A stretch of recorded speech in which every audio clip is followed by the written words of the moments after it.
mom, Latina, and many other things.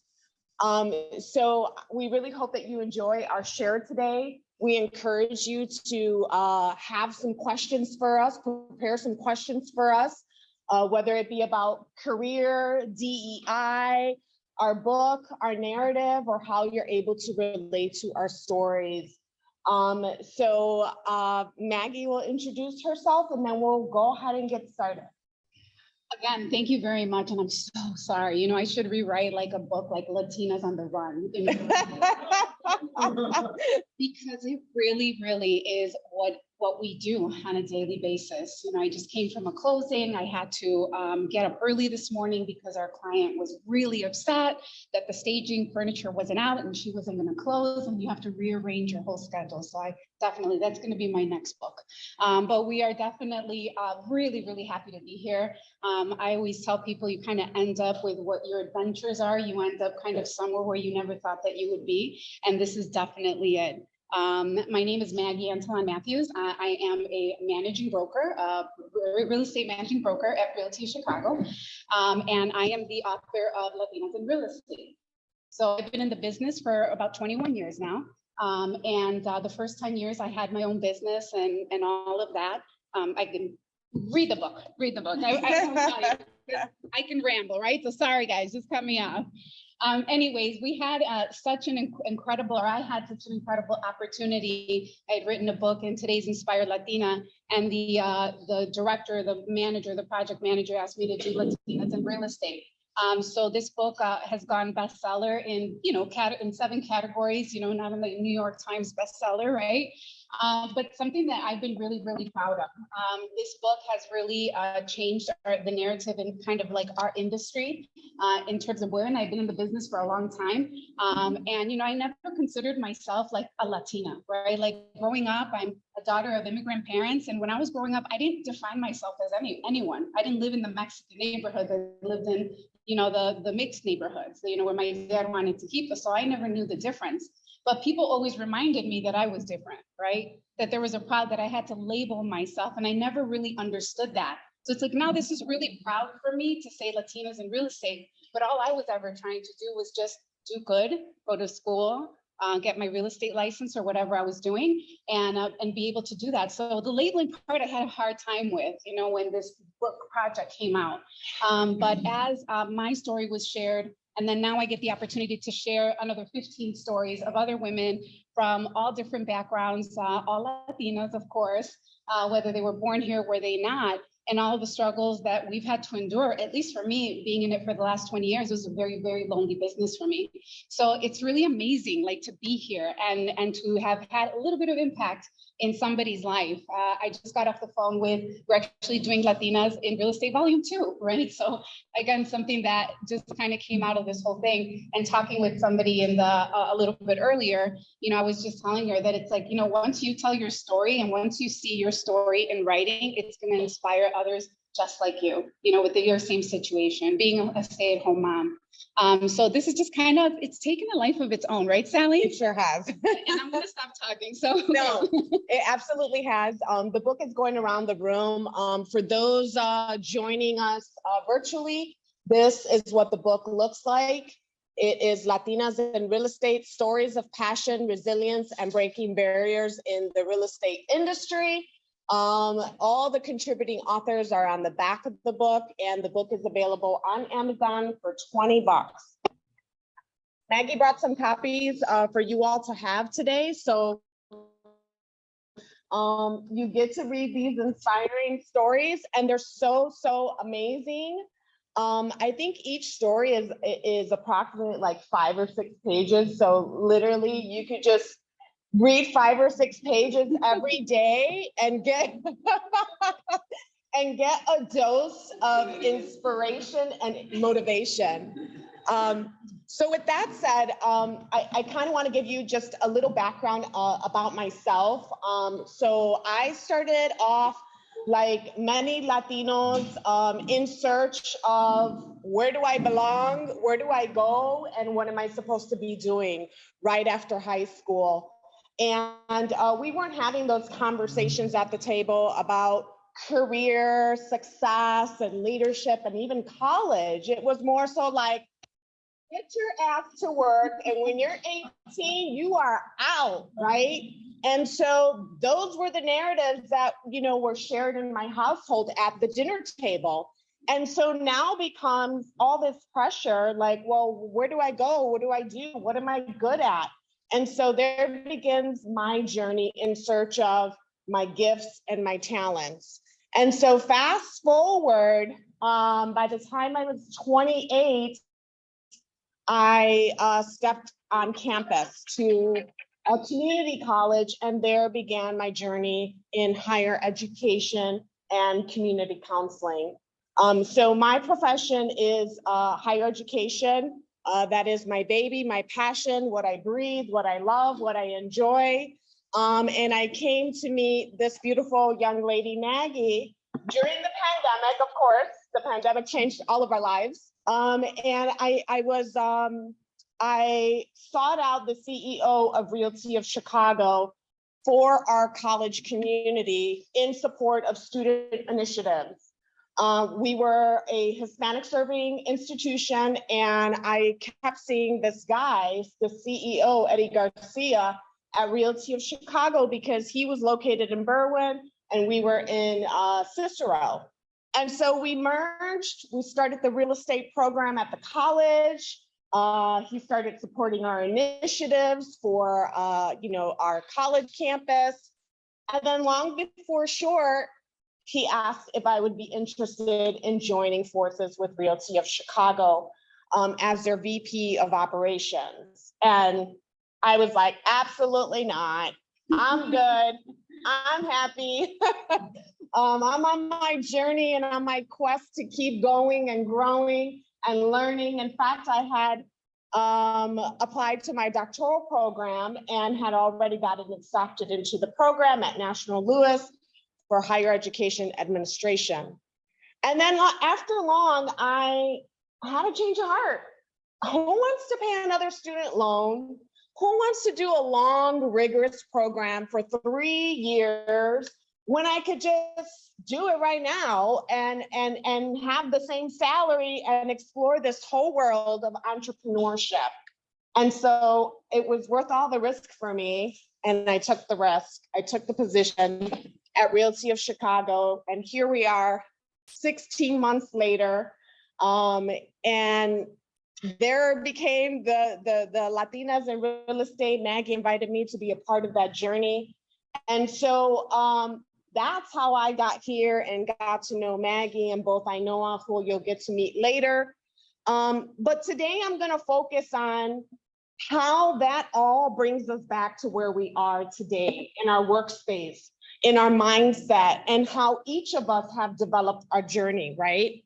And so it speaks to the Latino education and economic progress, right? So education has become the new normal path for the Hispanic community. I'll say it again. Education has become the new normal path to the middle class for Hispanic community. And that is so true and pivotal. And it has definitely been my experience. And I know that to be true because I'm a first generation student. So like I said earlier, I stepped onto campus at age 28. Age 28 is when the light bulb finally went off, right? And I said, okay, here we go. I don't know what to expect. I don't know what's gonna happen, but I know it's gonna be really good because I'm hungry, I'm willing, and I'm ready. And so this is what we're seeing now today, right? Maybe your sisters, your cousins, your children, you're having all of this progress in education, right? So there's been a lot of progress in the last couple of years. I'll even go as far as saying the last 10 years, right? We've had major progress taken place in post-secondary efforts, right? In Chicago particularly, there's the STAR scholarship, right, for city colleges of Chicago, where students are now able to go to college for free, tuition free. All you have to do is have a B average in high school, and now you have access. Then you have advanced efforts in creating programs and nonprofit organizations geared towards student success and college completion. Can anybody name any program in Chicago that is geared towards the success of college completion? Anybody know any? All right, I'll name a few. 1 Million Degrees, the Posse Program, Gear Up, ASE, HISPA. These are just a few major organizations in Chicago that are ensuring that the Hispanic community is graduating from post-secondary education. So we're doing a lot of great things here in Chicago, but what's going on nationally? What's going on globally, right? And so we've accelerated the rates of the number of high school graduates. Long were the days in the 80s, right? Those lean on me days, right? When high school students were drug-ridden, gangs, teen pregnancy. Remember those days back in the lean on me, movies? Those were real days, in the 80s where it was just like, ooh, she's pregnant, she's not going to graduate. And so we've accelerated those rates of high school graduates.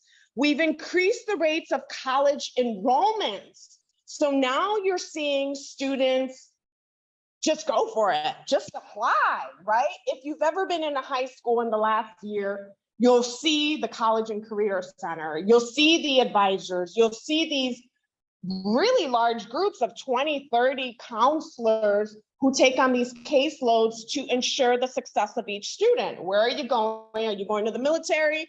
Are you going to college? Are you going to community college, right? And so now we're seeing this big surge and this big push to get students into college, particularly brown and Black students, right? And I know this to be true because I was a college recruiter at Morton College, right? And the amazing thing that was happening when I was serving as a recruiter is that little Carlito right here would come up to my recruiting table and say, oh, what do you got going on here? Oh, I'm recruiting for Morton College. Let me tell you about it. These are the programs that we offer. Oh, that's not for me. I don't have good grades. My parents don't have money. They'll give you all the excuses on why not to register or enroll. But when you share your story and you're sharing your experiences and you're talking to someone who looks like you, who is telling you that I too was in the same situation, now you've completely changed the game, right? Now Carlito is signing up to go to Morton College. And that's exactly what I did during my time at Morton College. I increased enrollment in my first year as the enrollment recruiter, 7% enrollment. Because you have representation that looks like you, because you have counselors and leadership team backing the student up, right? So from the moment that he signs up to enroll and in through the funnel of the college process, right? So that's important. And then another advancement is the job applications, right? So we're seeing a really, really big surge in job applicants with the Hispanic students that are applying to more jobs with only some college experience. So they have not completed their associate's degree, but they have some knowledge, some basic skills. But here we go, here's the big but. But the journey is unfinished for the Hispanic community. Hispanics continue to fall in the middle of the labor market. So we're like right here, we're trekking along and we're trying and we're pushing, but there's so many barriers that are happening right there, right? So we're taking longer to complete undergraduate programs and still few longer to complete graduate programs to successfully complete college outcomes. So why do you think that's so? Let's get some answers in the room. Yes. Have to work. I got responsibilities, right? What else? Money. Absolutely. That's for everybody, right? know, as soon as you tell parents, well, the books cost $300, they're like, nope, you're not going. It's over, right? What else?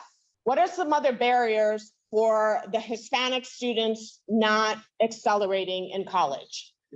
Language barriers, absolutely. And so here we are. There's not enough Latino mentors. Facing barriers, responsibilities, family, children, financial, navigating student success, right? Who's gonna tell us how to go through all of this, right? I was paying for college courses out of my pocket for an entire year before I learned about financial aid. So I lost money, right? The state could have afforded me financial aid and scholarships that I was well qualified for, but I didn't get it because nobody told me. And then lacking opportunities and exposure. So these are all things that are in the way that are happening through the funnel of college success. How does that impact labor force and the role that we each have here, right? So it just continues, right? After high school, they go through all of this blob, this whole college and career thing, or the military, and they come back and then they go to college. And so now it brings us to the labor force. How does that experience impact the work that we do every day when we're working with Hispanics and Latinos? Ultimately, education impacts our economic progress. And here's how. I think I saw some salsa around the room over there, right? Did you know that tortillas have outsold white bread? Did you know that salsa has outsold ketchup? Yeah, huge. That's how it's monetizing, and that's how your cultural intelligence is generating money, right? And revenue. Both ketchup and bread are hallmarks of the United States. If you're like me, you're and you watch the History Channel. Has anybody seen the Food That Made America? Yes, hello, right? I'm fascinated by all of that. And those are staples here in the United States that made America.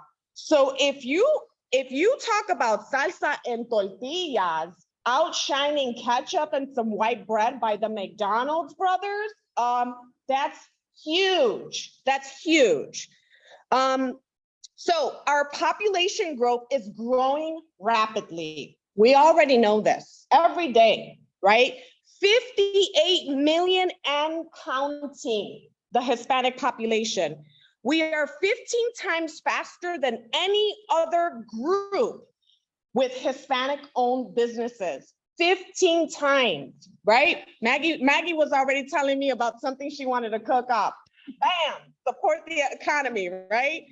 86% of small businesses are driven by Hispanics, and of the 86%, 40% are led by Latina entrepreneurs and everybody in this room, right?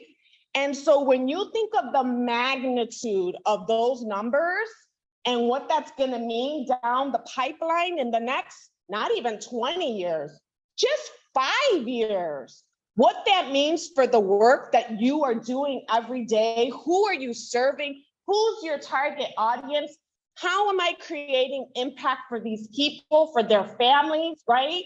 You're giving the keys to a first-time home buyer. What does that mean for them? Their first investment. And how much more can that impact duplicate itself through their families? So what do business leaders need to know? Where's the CEO around here? Where's the home buyer CEO? Business leaders need to pay attention, right? Everyone needs to be on guard with their binoculars, like what is going on in this surge of Hispanic and Latino growth in the housing, in education, in small businesses. I mean, we're just taking over. I mean, it's happening in front of us. We are the engine of growth. We are the ones creating new jobs. new businesses, and accelerating con ganas, right? Ganas means grit. And I have to express what that means because it's the only way that I was able to get through 7 years of college education without a break. It was pedal to the metal. I am the first in my family. And in my mind, I said, I absolutely have to see the end of this goal because it's going to help me. It's going to support my son. It's going to fold tenfold for my family, right? And so I knew that I was going to be the catalyst of change for my family. And so that's how you have to think when you're thinking about the Latino family, is if we can help that one family, how will this impact the rest of them? And so to my CEOs, to my leaders, to my future entrepreneurs, what can you do? This is the answer. Let Hispanic and Latinos into your meetings, into your boards, advancing leaders on your team, right? If you see someone's doing great and they're on your team and they're a Latino or a Latina, you need to advance them, right? Because we need leaders in the boardroom. We need leaders at the high end levels across all careers, not just real estate. This is an education. Do you know I went to a community college and we went and it was a Black summit and there was brown and Black students everywhere. And I did not see one Latina or Latino professor, leader, president. No one looked like the students, yet it was a Black and brown summit, right? And so we need to see those leaders at the top, right? And so we have to invite them to the table and to those spaces. So increasing Latino and Hispanic hiring and bringing the people that understand the markets and can relate to the consumer. That's my time. I know.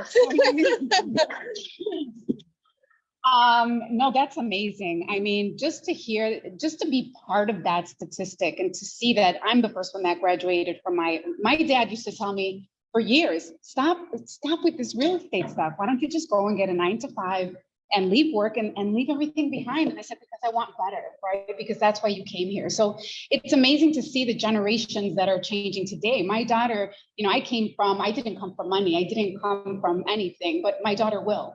Right? She's going to know how to be able to take care of herself, right? And she's seeing those barriers. She doesn't see that there's any limitations to what anybody can do, Latino, whatever it is.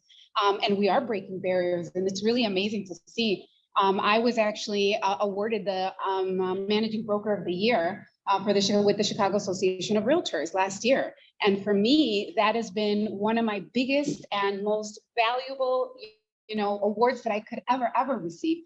And right now I'm thinking about it because it's going to become a year. We have the inaugural on Friday, and I invited my dad, and my dad's never gone to anything, right? And we're at this Hilton, and it's just this beautiful ballroom, and I'm in a red dress, and it's like 20 years to get to where I finally wanted to.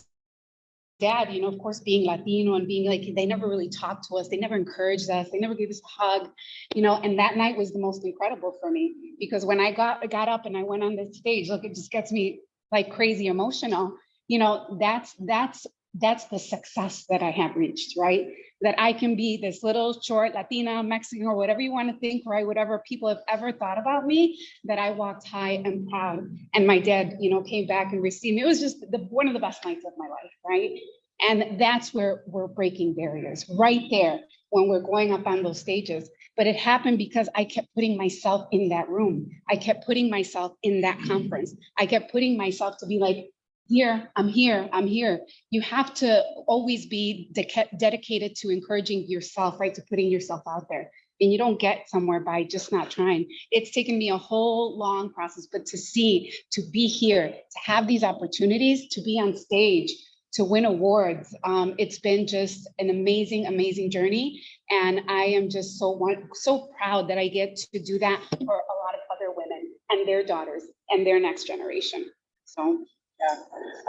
I know I saw that you joined us. Why don't you come sit over here? Because we got some people virtually. It's okay. It's okay. You kind of have to play tag on the screen, but I would like to apologize to everyone for my delay. That's not my fashion. But unfortunately, today just went upside down. Thank you, Pedro, for inviting us. And thank you for your time. I truly value your time because I wouldn't be happy if someone doesn't show up to speak and I didn't do it. So thank you so much for understanding. So let me siento. I don't like to give my back. I'll just go with it. Like that. Hi, everybody. so yeah, if you could just introduce yourself Yeah. and then kind of segue into your topic, and then we'll bounce back and then we'll take some questions from everybody. Excellent. Thank you, Sally. Yeah. You did great. So I take a mental note. My name is Ainhoa Garcia. I am an immigrant. I came to this country with $75, well, euros, and then when I changed to dollars, it was a little bit less, and lost luggage.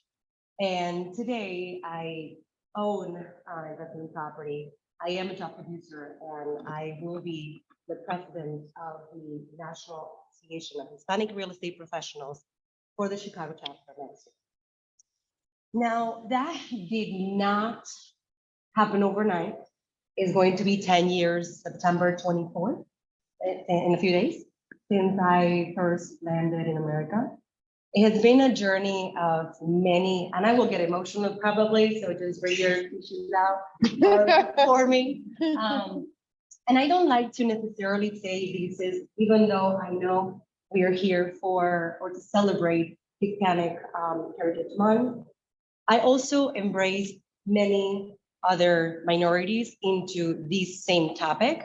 Either you, your parents, your cousin, a friend was an immigrant at some point and came to this country looking for opportunities. So that's exactly what I did. I finished school and I did not, well, not school, university. I got my master's in France and it was time for me to look for opportunities. I saw a little ad to become an au pair. And I was a nanny for a family in the United States for a few years. But I knew I wanted something else. I wanted more. And that is kind of what my topic or something that I wanted to share with you today is that immigrant mentality. Is that, and this is something that also Gary Vee mentions a lot. I wish everyone was an immigrant, even if it was for a little bit short amount of time. Waking up unemployed every day, waking up not knowing what the next meal is going to be, going to work, hating the guts of your job, thinking that there is something else bigger than this and that you want to push and do it. I cannot agree more with your view with this. I wish everyone at some point felt that immigrant mentality, that ganas, to what Sally said, that desire to do bigger. There is no trial and error, even though there is many. There's no what if you lose. That option is not even on the table. Otherwise, you can be under a bridge tomorrow. You have no one into the States by myself. If I didn't succeed, I would be under a bridge the next day. But that wasn't the case. And I was actually able to save money. I was making $200 a week. And I was able to send money to my mom back home in Spain and save so I could leave that job that I was not truly happy with and land in a career opportunity, which is real estate. Real estate has given me the fulfillment of being an advocate for my community. To what Sally said, owning a piece of property for the families that we give the keys to is not just that they have a roof over their heads. It's also a retirement plan. It is a college fund for their kids. It is their vehicle for wealth. And it makes me truly, truly happy. And that's the reason why I was a little late today. because we had some issues with the closing with a Hispanic family that was having a lot of headaches at the closing, and I had to be there for them. Because I take my job very serious, just like everybody of you, but it's not just the job. It's like, if you weren't to be there to talk on their behalf, they do not speak with English, the attorney had other closing he needed to go to. If someone wasn't there to say, no, that was not with the agreement that initially, we are not happy with this. We need to hold escrow because these people need the keys today. They don't have nowhere to go. So that is my major pride. This job gives me that possibility of helping families build their own wealth while I build mine. And I am actually, as I said, the owner. The first time this year, I was able to purchase an investment property. I have tenants now. Tenants that helped me pay my mortgage. And just looking back at 10 years on November 24th, it's not an easy journey. You have to take it all in. I would say if any of you has had ever the thoughts of looking for something, I'm sorry, are you all 1099, W-2s? Can I ask a question? Are you an employee? Yeah, we're an employee. Okay, you're an employee. Okay, but maybe some of you or family members have a side gig or something that you might want to put more time into, and maybe explore the option of be the owner of your business and focus 100% on that. I would encourage you to do so and not listen to anyone that has done it before, that has not done it before, any other people's opinion on that. Believe in yourself and continue pushing. Everybody's timing is different. I remember when people told me, leave some of your jobs and just focus full-time real estate. Well, as I told you, I have no couch to crash if I didn't make sale. I needed to have a cushion big enough to pay for my stay until I made a sale. So do it at your own timing. Do not listen to anything that is not positive or uplifting. Obviously, constructive criticism should be welcome, but push if that is what you wish to do. That's my 2 cents on entrepreneurship and be the owner of your business. I'm still at the beginning of my dreams. I hope I get to see many of you in the future somewhere. And seeing each other as equals at all times, with being minorities, Hispanic, African American, Chinese, Indian, purple, whatever color that is, that we all hold the same positions and that we can. Okay, no.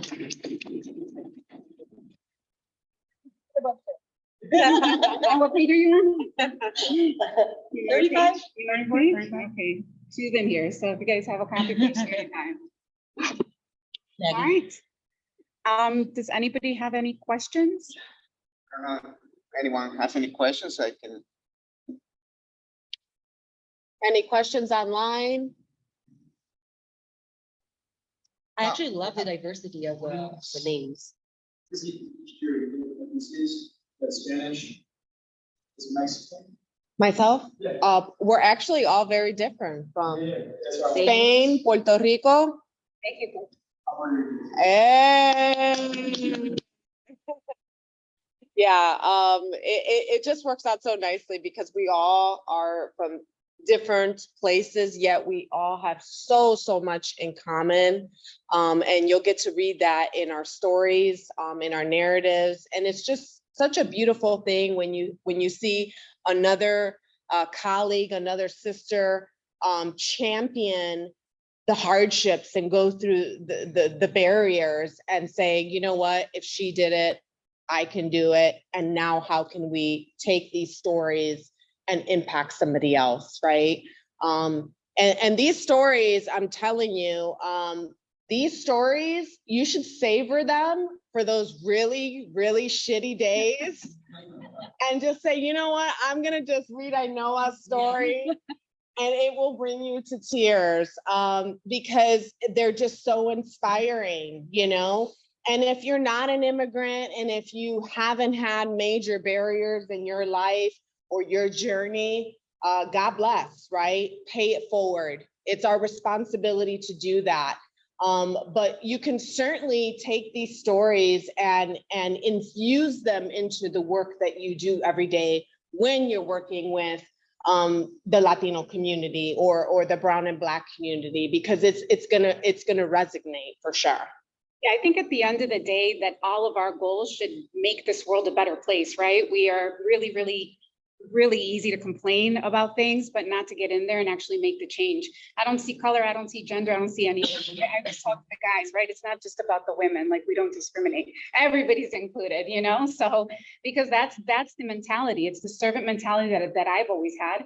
Of being able to serve people. I was a formal social worker, so that's who I surround myself with, and that's why I attract, right? And those are the people that I want around me, so that we can make a difference in our streets, in our neighborhoods, right? On the news, so that we can make an impact on that, on violence, on pregnant, on whatever it is. Because if we all do just our small part in our communities, our next door neighbor, right? Our neighbor across the street, or whoever it is, that you can help a lending hand, all it does is it takes one person to change your life.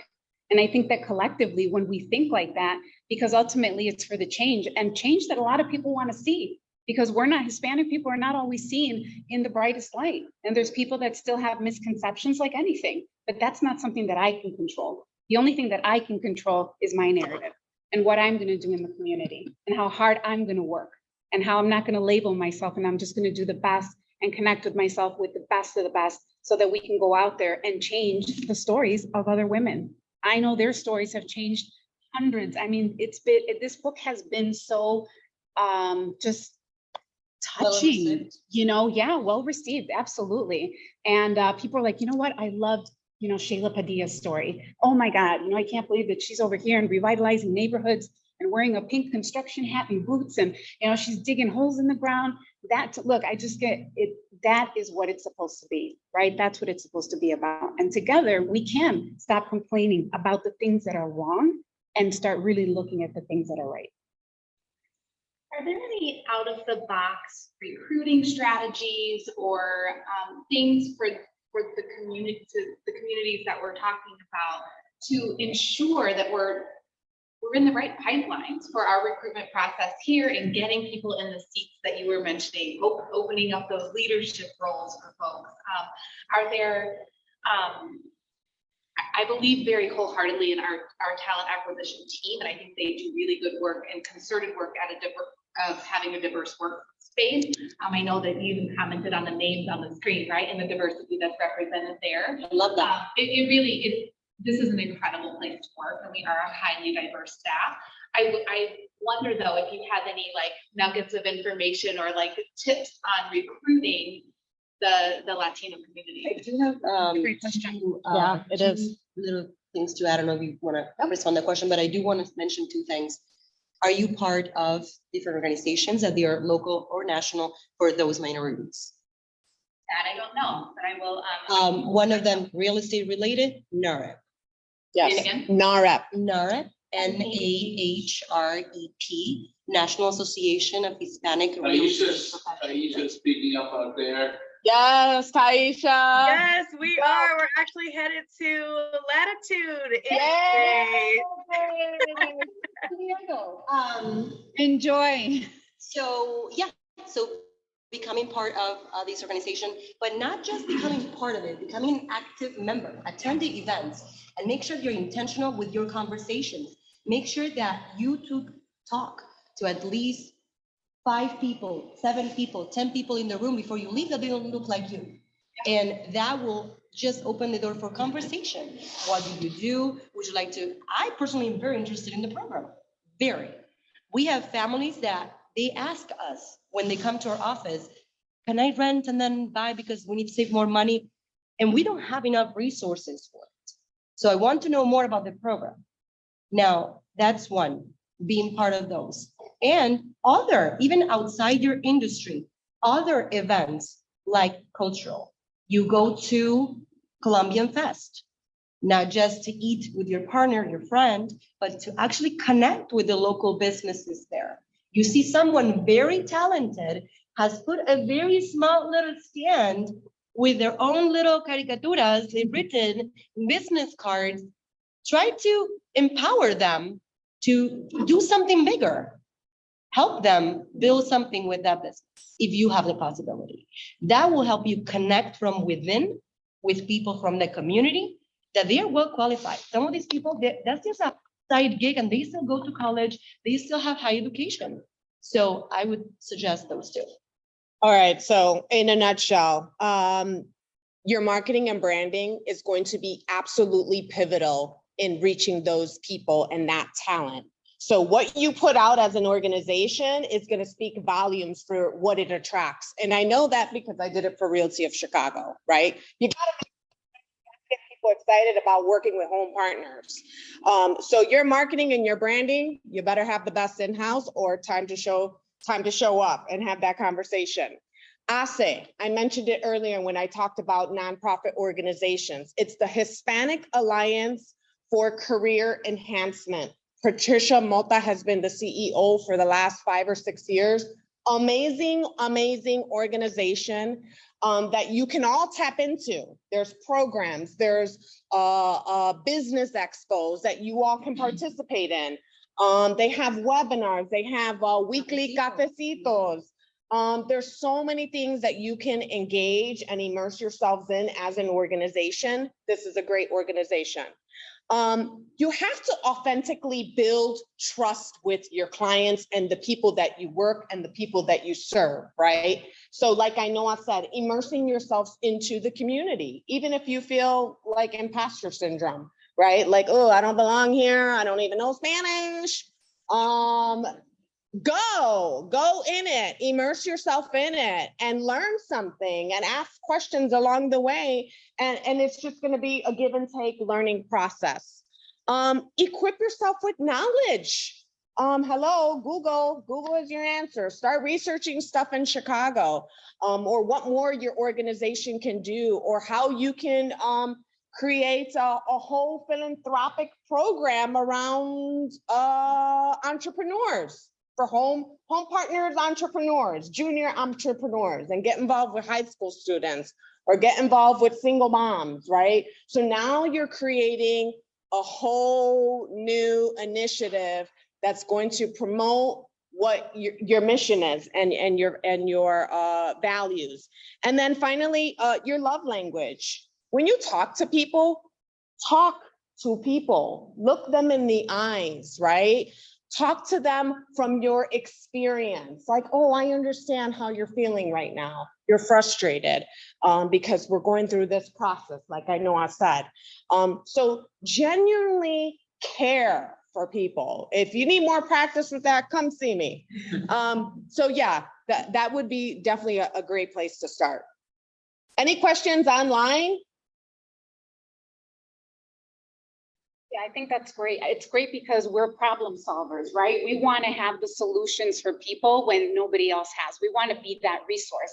And like I know I mentioned, we have had many people walk through that door, but we don't have the inventory to be able to say, wow, you know, I have this many people, I need to fill this need. And that's what you guys are doing, which is, I think, phenomenal. Right? To be able to get more people to buy these properties, and more people are doing that. More and more people are now getting into the single family, into the Airbnb, short-term, long-term rental, because of all the need and all the change that has happened. But at the end of the day, you're filling a need, right? That is very much needed in our community. And just as we are, dedicated to that, we're dedicated to making sure that they're learning about, their finances and getting them into programs that's been learned while they're renting, and how to be able to save and how to be able to set them up to be able to build that wealth. So I don't know if you do this already. Have you visited real estate brokerage to present? I think our marketing team does go. They used to do that, or maybe they used to do the presentations. Yeah. They go and present the program. that would be an amazing, right? Just Good. to go to And different offices. even for our office, and for our organization, as I said, I will be the president next year, and we can bring that content. We have several events throughout the year. It's speaking opportunity in front of 500 people. Did you have a question? Yeah, I was gonna say, I really like starting to talk about breaking down barriers. Looking at our consumers, especially our minority. What do you think are their barriers to becoming homeowners and what we do. Oh, yeah. to help them overcome that. Oh, that's such a great question, right? These two ladies definitely have the answer, but I'm going to just add on to that. When clients come to Realty of Chicago, they are scared, okay? They have their little binder and they are looking around.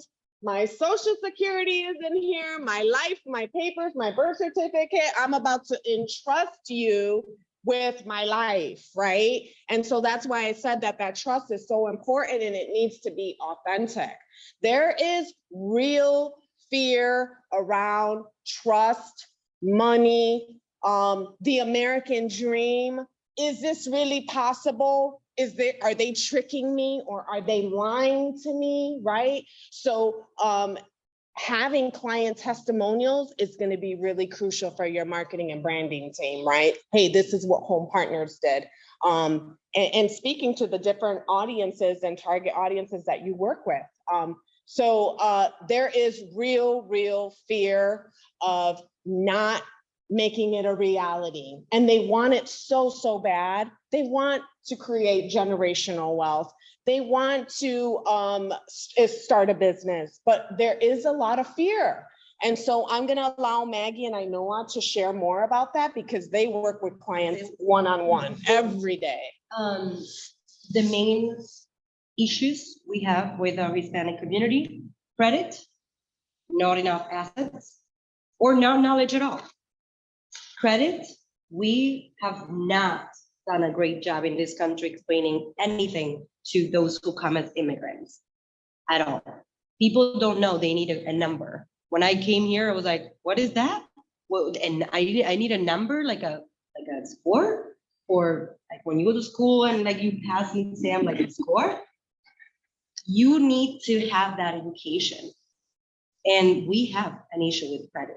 So having investors or the program rent to own, renting with a lower FICO score, maybe with an accelerated program, explaining them how to improve their credit in 1 year, collections of payment of debt, building new credit lines, budgeting, all of those things, you go into 1 year lease with you, you're able now to qualify. So credit is one of the main stop signs because they just don't have the minimum requirement.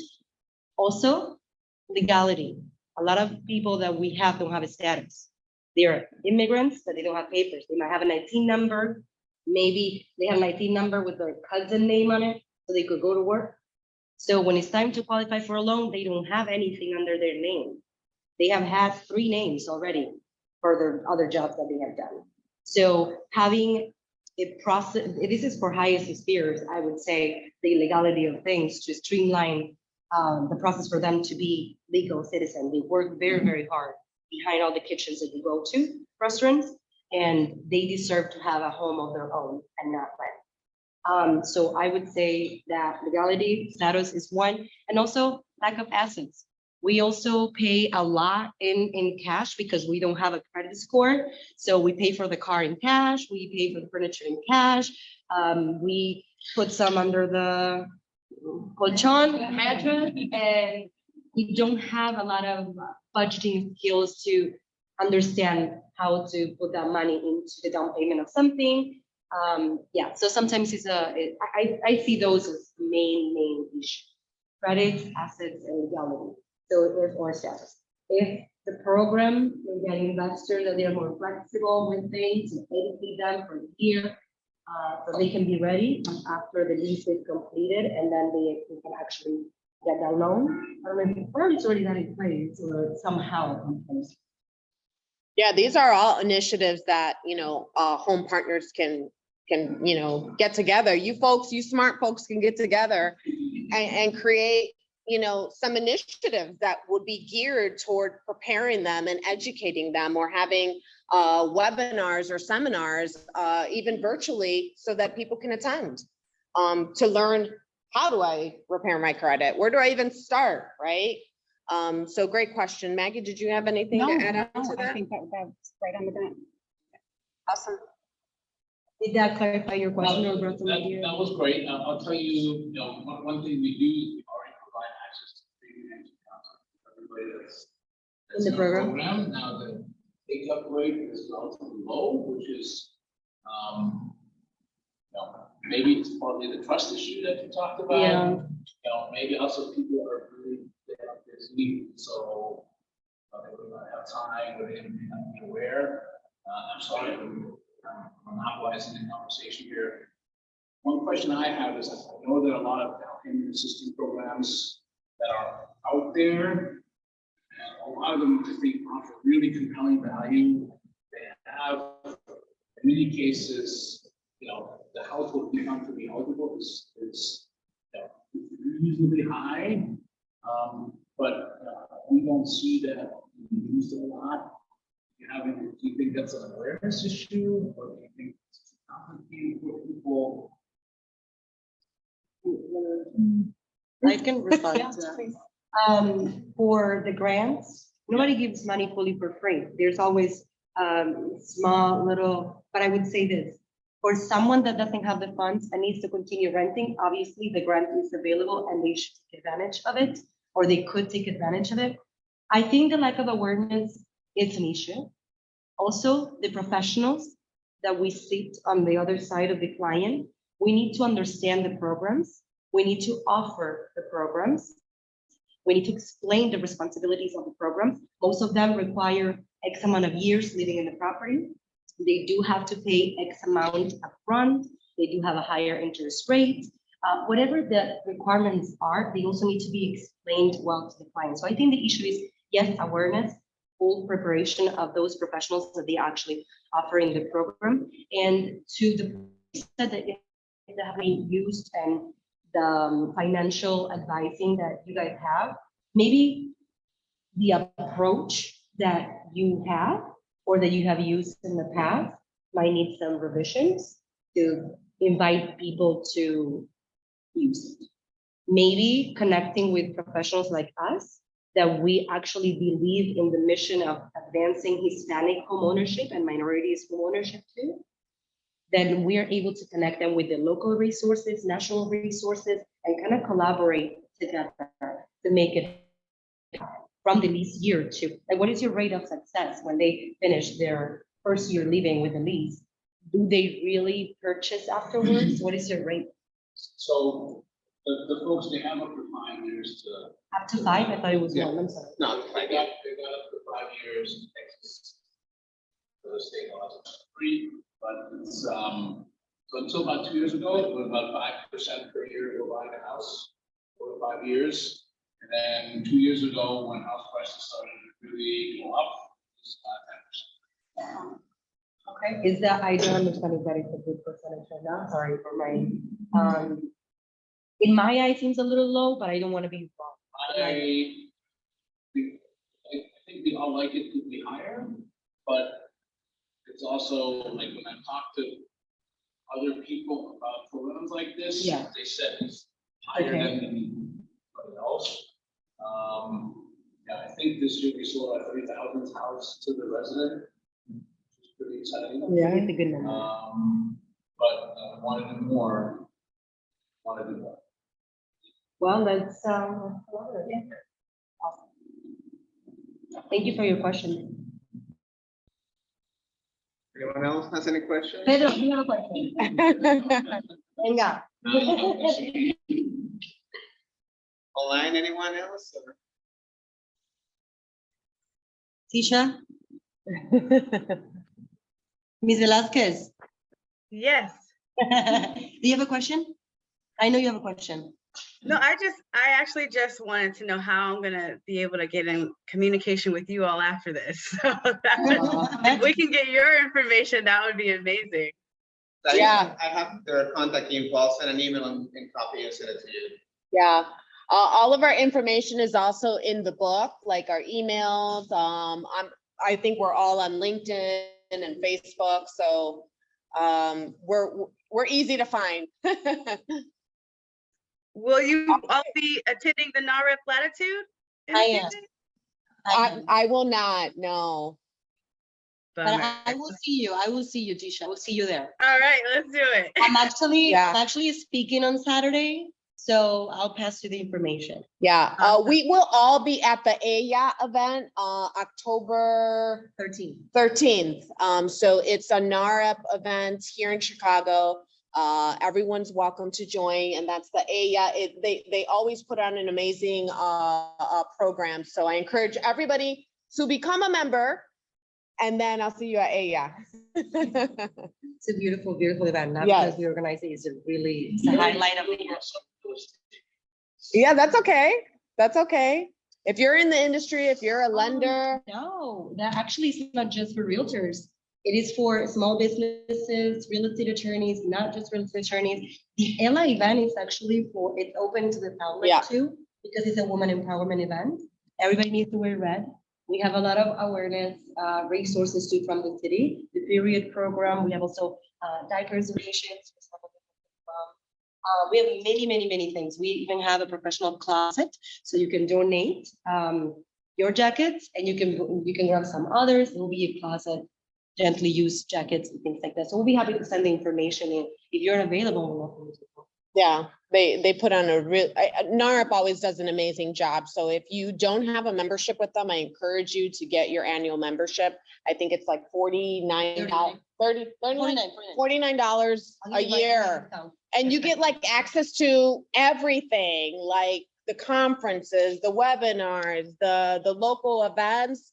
And that's where you can begin to network and expand, your resources and services to the clients that you serve. And for this Ella event, we actually have one of the main speaker panelists is going to teach us networking.